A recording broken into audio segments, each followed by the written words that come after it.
Today's episode is brought to you by Bush's Fresh Food Market. Calling all foodies, Bush's is hiring. Are you passionate about food, looking for growth, development, and excellent wages? Come grow with Bush's and apply online at bushes.com/join our team.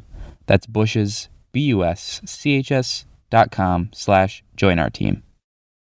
From the Detroit Free Press, I'm Kayla Cockrell with today's Free Press Voice Briefing. It's Monday, May 16th, 2022. Despite the mid-80-degree heat, wagon-bearing shoppers cast keen eyes on dozens of stalls stocked with flowers and vegetables, determined to spot the best price and most promising bloom.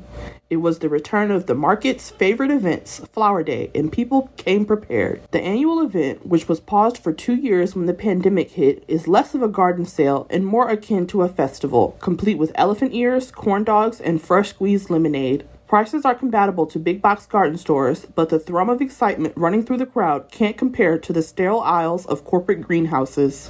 Along with Easter market staples like beignets and kettle-cooked popcorn, the special market also featured food stands with salad, roasted nuts, and smoothies. The Sunday afternoon was soundtracked by music blasting from Burt's Marketplace and a marching band from Cass Technical High School. Summertime fun? Family-friendly? Date night favorites? Those details relate to the atmosphere of the drive-in theater, an American casual entertainment format that found its heyday in the 1950s and the 1960s.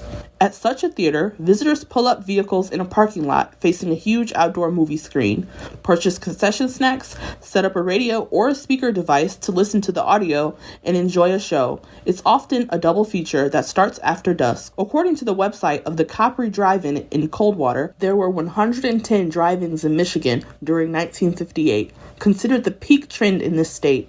There are now only nearly a dozen. Find a roundup of where the traditional drive-ins can be found on freep.com. I'm Lindsay Green, dining and restaurant critic at the Detroit Free Press.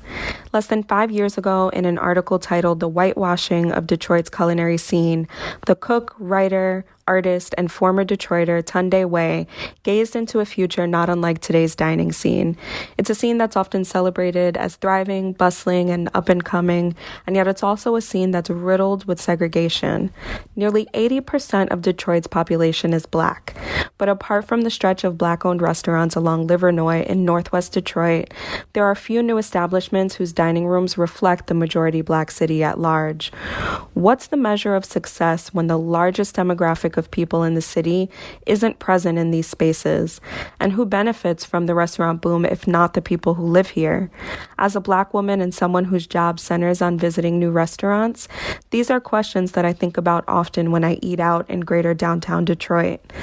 Local chefs, activists, and food service workers say diversifying the service staff is one way to forge a welcoming environment, and diversifying kitchens so that Black and brown cooks can influence menu items offers an opportunity for cultural exchange through food.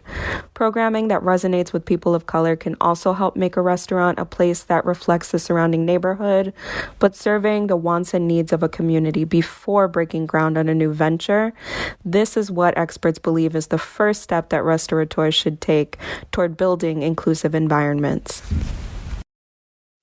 I'm Kirkland Crawford with the Free Press Sports Department, starting your week with a check-in on the Detroit Tigers, who have had perhaps the most disappointing start in all of baseball, considering the expectations.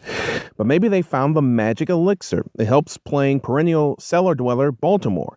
The Tigers wrapped up a 3-game sweep of the Orioles on Sunday, winning 5-1. Tariq Skubal had 11 strikeouts as he stakes his claim as the team's ace. However, the weekend put the Tigers deeper in a hole when it comes to injuries. On Saturday, starting pitcher Michael Pineda suffered a broken finger on his pitching hand on a comebacker to the mound.